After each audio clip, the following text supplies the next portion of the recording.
Hello， 大家好，我是议员，今天跟大家讲一下赛季功勋商店，也是给大家看一下这个赛季功勋商店到底要花多少的钱，也是稍微给大家知道，如果你们要获得这个赛季功勋的话，难度有多高。因为刚好我有一个账号正在进行 KVK， 所以我们就稍微来讲一下。但是各位要注意，这个赛季功勋商店呢，并不是每个地图都有的，目前只有英雄战歌才有抢先锋体验版，所以如果你们的地图没有看到这个商店，其实是正常的，也是合理的。那这里我们可以看到，它每一个治疗药剂能够购买的数量都是有上限的。它的治疗药剂治疗的数量越低，就比方说100了，你就可以买到500个。如果你治疗越多，就比方说这个像50万的，你只能买到60个。这里除了药剂之外，还有包括洗炼石、星星、君王钥匙，还有知识之书。为什么会出现这些东西呢？这边就会有解释啦。那这个功勋币的作用就不需要解释，就是拿来购买商店里面拥有的物品。但是你们要记得，这个功勋币呢是必须给花完的，因为如果你 KVK 结束之后没有花光的话，将会被回收。如果你在 KVK 中途移民的话，也是一样会被回收掉的。那如何获得这个赛季功勋币呢？就是用你的赛季功勋乘以100%，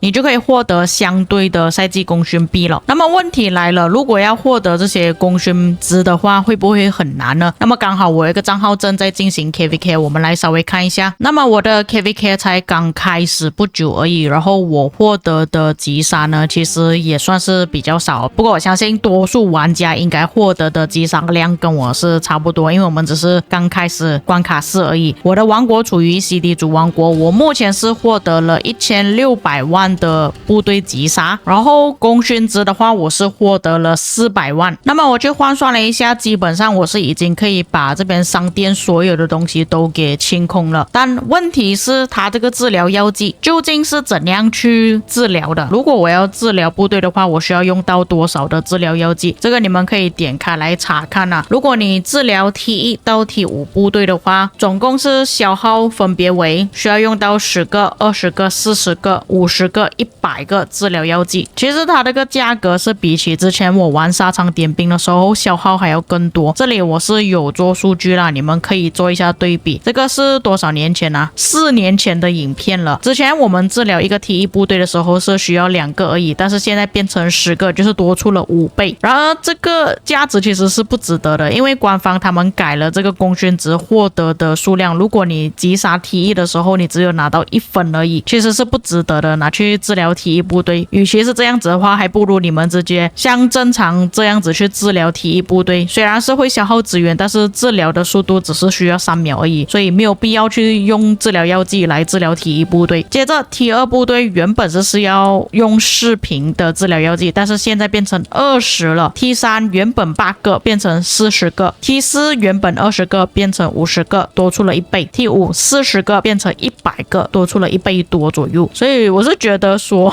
它这个治疗药剂其实拿到的数量已经很少了，所以如果是换算下来，其实会治疗更少而已。那么我把这边总数算起来了，就是分别他们这边拿到的这个治疗药剂量是多少，可以购买的数量是多少，算下来总数就是有5505万的治疗药剂。像我自己个人习惯的话，都是使用 T5 部队会比较多，所以我们直接算 T5 部队啦，就是要除以100，也就等于说我总共可以用治疗药剂去治疗的部队数量呢，也就只有55万而已。就是清空一次医院就没有了，就用光我的治疗药剂了。这个数量确实是有一点少啊，我是觉得它可以再调整一下这边治疗药剂的用量，调低一点点啊，这个有点高啊，有点贵了。但是说实话，这个也算是比较合理的范围嘛，因为刚刚我有讲到了，我的 KVK 打的时间呢只有打关卡4而已，而且打的时间也很短，好像就打差不多1天半的时间而已，我就获得了400万的功勋值。然而我可以直接马马上清空商店，全部东西都购买到了，而不是像一些玩家他们已经打到黄庭了才可以去把这个商店里面所有东西给清空掉，所以他只能让我去治疗55万的T5部队，我觉得勉强还可以接受啦。因为在我刚刚的计算呢，就是我获得了400万的功勋值，清空这边的商店之外，我还有多出额外的功勋值，所以你们说这个功勋商店拿到的治疗药剂有没有用？严格来讲是有用的，但是用途其实并不是很大，因为能够购买的数量太少了，再来就是它治疗所需要用到的数量太多了，而且你们要注意一点啊，这个治疗药剂是不会进入我们书包，只会显示在医院里面的。治疗药剂可以储存至赛季结束，没有使用到的治疗药剂将在赛季结束的时候自动转换为对应的失物，就是讲你们在 KVK 结束之前要用光它啦。我个人是觉得这个赛季功勋商店的治疗药剂其实跟我们 KVK 结束之后返还10%的资源是差不多的概念，就是真的没有用。那我们在使用治疗药剂的时候需不需要消耗资源跟加速呢？那如果是根据我过往的经验呢，就是你们可以看我画面上的图片，就是不会再消耗你的资源跟加速，所以严格来讲还是有省一些啦。不过还是那句，就是不多，但总比没有还要来得更好。突然想起来，我刚好报名这个地图呢，也是有给治疗药剂。我们来看一下这边的价格怎么样好了。如果我是治疗一个部队的话，也是100，所以它那个价格其实都算是已经起价了，但是也是一样杯水车薪。我能够治疗多少次呢？你们可以看到我这边只是治疗3000的部队都已经用了30万了。那么大概是这样子啊，关于这个治疗药剂的说明还有解说基本上都已经搞清楚大概是怎么样了。不过我觉得治疗药剂可能只是其中一个部分而已啊，其实在这个商店里面我个人觉得比较重要的其实是洗炼石